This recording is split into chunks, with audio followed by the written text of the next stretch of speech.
Magandang araw po mga kabarangay. So welcome po sa ating isang vlog, no? Kasama si Marty Gerland, no? Isang ating kabarangay. At nandito po tayo upang pag-usapan natin, no? Itong aming naging collaboration na Magaling Ako, Fun Book for Seniors. So actually, si Miss Marty mismo ang naglapit sa atin tungkol dito, no? Dahil we were discussing ano bang pwede natin gawing programa para sa mga senior citizens. And share niya, no, yung relevance ng ng workbook, ng pagkakaroon ng isang workbook na ito para sa ating mga senior. So siguro Marty, no, share naman natin, no, ang ating journey, no, sa ating paglikha nitong ating fun book for senior citizens. Okay, thank you, Kap, and magandang hapon sa mga kabarangay. Good afternoon. So, basically, this workbook came out of the experience of taking care of my mother who has had dementia and Parkinson for more than 12 years. And prior po sa sakit na yan, meron po siyang depression actually. So, through while she was sick, minsan pupunta kami ng St. Luke's para magpa-therapy, so occupational and then cognitive therapy. And I'd see that they'd be giving her exercises to check yung memory niya. So sabi din ng doktor na maganda to keep your mom busy. So usually ang tendency ng mga matatanda is usually gusto na lang parating nakahiga or nakaupo na lang. So I thought para hindi ano yung isip ng mom ko, to keep her busy by creating activities. So, nag-umpisa ako sa notebook lang. Sabi ko, iba ko, para lang may magawa siya, para lang maano yung memory niya. So, hanggang na exercise, no? Exercise din yan eh. Oh. So, actually, hindi lang to. Basta anything to keep her busy during the day. Kasi may time nga, Kat, na nung pag umaga, gusto niya parating tulog kasi naghihilahan kami. Tutulog ang mutok. Sabi ko, Mama, wag. Kasi sabi nga, she used to say before, the idle mind is the devil's workshop. Yes. So, totoo yan. So, start umaga pa lang when she wakes up, may activity na kami from 8:30 to 11:30. So, different activities. So, I make her exercise. I do ito mga different books. So, basta gumana yung utak niya. So, nung naisip ko, ang dami ko palang notebooks na nagawa.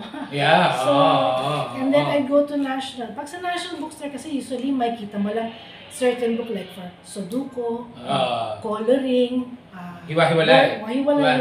So sabi ko, since marami naman akong ginawa, why don't I comprise all the activities in one book? Parang compilation of different parang greatest hits na pala ito. Parang greatest hits.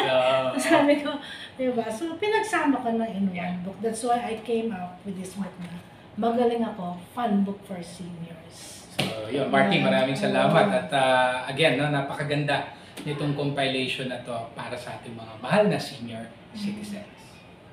Tsaka, Kap, in fairness, just to share with you, my mom has had her dementia and Parkinson for more than 12 years, but up to now, nakakakilala pa po siya.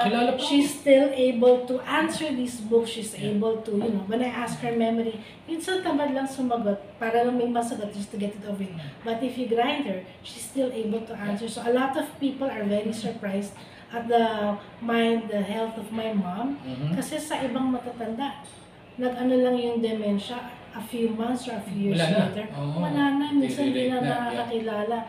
But my mom, I'm so happy to say, I'm very proud that she's been, you know, she's been with dementia for more than 12 years, but she's still very young. Pero totoo yan, ako, 2 weeks ago, humalik pa ako sa kanya, nakilala niya ako. So sabi ko, effective.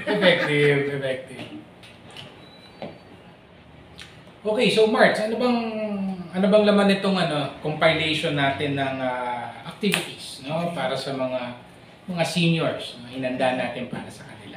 This book actually comprises of different mental, math, and memory games. So it actually has 5 different activities, okay, which I'll be showing you. First, we have the name me items part, okay? So name me, kunwari, name me 10 furry animals. Basta in each category, 10. So, name Okay. 10 fruits that are round. So, puro Fruits. name me. So, different questions na name me. That is the Hindi first yata ako part. makakabuo ng 10 dito. Right? Oh. Diba? Okay. Second part is we have adult coloring. Okay? So, sa part na Vintage yan, to, 46. part na to, it is best Yeah. recommended to use colored pencils. Kasi pag crayons, medyo maselan sa mga small Yung mga small areas. spots, yes, So, oo. mas maganda, pag gagamitin ito, crayon, colored pencils. May naririnig ako mga seniors na talagang ito, isa sa mga exercises nila. Ah. Yeah, coloring. No? Nalilibang daw sila dito. Kaysa makipag-chismisan nga naman. Oo, di ba? Okay.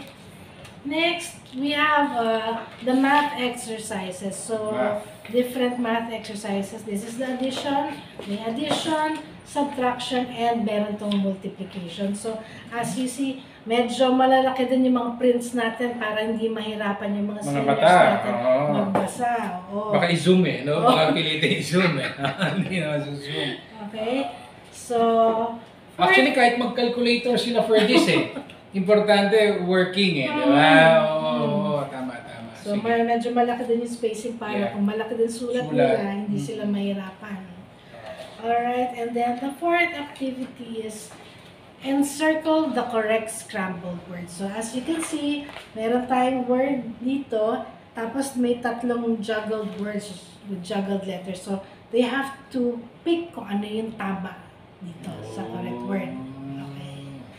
And the last of the activities is Dudulin the ako dito. crossword. So, meron tayong food crossword, may animal crossword, basta May iba-iba. topics siya. Oo. So, ito po ang composition of the Magaling Ako Fun Book for Seniors. So, it has 5 different activities for you guys to enjoy.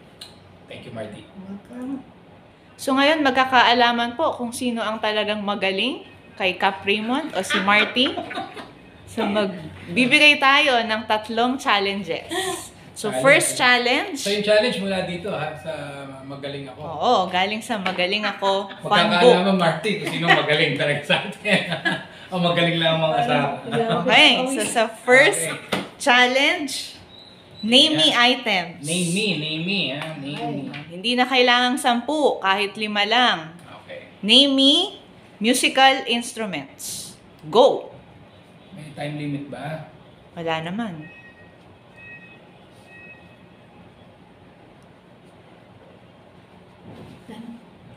Pabilisan pala. Okay, so exchange papers pagtapos na. Okay. Anong sagot ni Cap Raymond, Marty? Pareho tayo guitar, second violin, third drums, fourth flute, and 5 cello. Oh, cello. Perfect! Ito ah. Okay, anong Si sagot ni naman, Marty? Okay.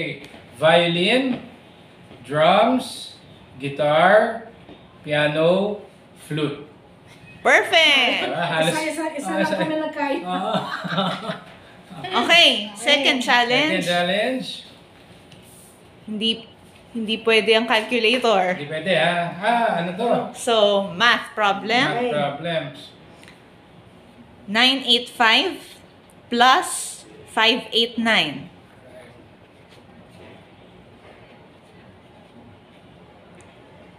One, 574. 1574. Very good. Buti na lang. Okay, parehong magaling. Ninenervous ako dun eh. Okay. Dito magkakaalaman kung sino ang unang makakakita ng word. So, please turn your fun book to page 101. Okay, 101. This is me. Ito ay music crossword. So, dito magkakaalaman kung sino ang magaling at Music, mabilis. music. Okay? Okay? Ako. So, unahan na to. So, hanapin ang word na keyboardist.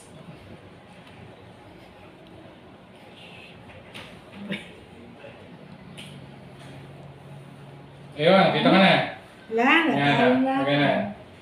Correct! Wala ko sa lamin, wala ko sa lamin. Wala. Baka kala nyo may marking ha. Walang marking yan. Okay? Kala ko doon na. Okay lang yan, Marty. No? Ikaw naman ang may akda ng fun book for seniors. No? So, last words para sa ating mga senior citizens. Okay. Akala ko last word. Hanapin ko mas sana eh. Sige, ikaw muna, Marty.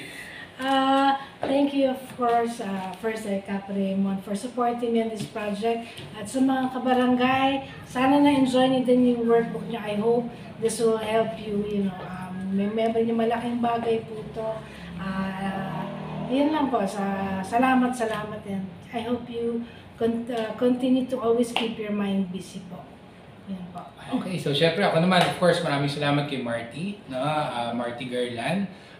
Sabi ko nga, mas masaya ako pag yung mga programs na nagagawa ng Barangay San Antonio are in collaboration with our kabarangays as well. Kasi mas may co-ownership tayo di ba, sa ating naihahandog ng mga programs para sa ating mga kabarangay, particularly sa mga lola at lolo, no, ng BSA. So sa ating mga lola at lolo, mga senior citizens, yung mga nabigyan na namin, no? Dahil syempre hina-handpick din naman natin, ayaw natin masayang naman at gusto natin masulit yung workbook na ito. So sana po ay nasasagutan nyo na exercise ng inyong mga brain muscles. No? Minsan pag may pumapasyal sa aking senior na bit niya, natutuwa ako eh. Oo, so sabi ko ba, parang baka later on, kailangan yata may pocket size na para mas nadadala nila wherever. No? But again, patuloy pa rin po ang aming distribution ng ating Magaling Ako fun book. So sa mga hindi pa ako nakakatanggap na gusto nyo naman, no? Dahil napanood nyo itong ating special vlog today, no? Makipag-ugnayan lamang sa aming tanggapan, do shoot us an email, contact our senior citizens action officer, si Miss April De La Torre, or kung kilala niyo naman ako, message nyo na ako directly at agad-agad ay padadala namin kayo ng ating fun book po na ito. So sa ating mga viewers, sa ating mga tagapakinig, maraming salamat sa inyong oras na shinare din po sa amin sa araw na ito. Thank you. Ganyan kami, service with a smile.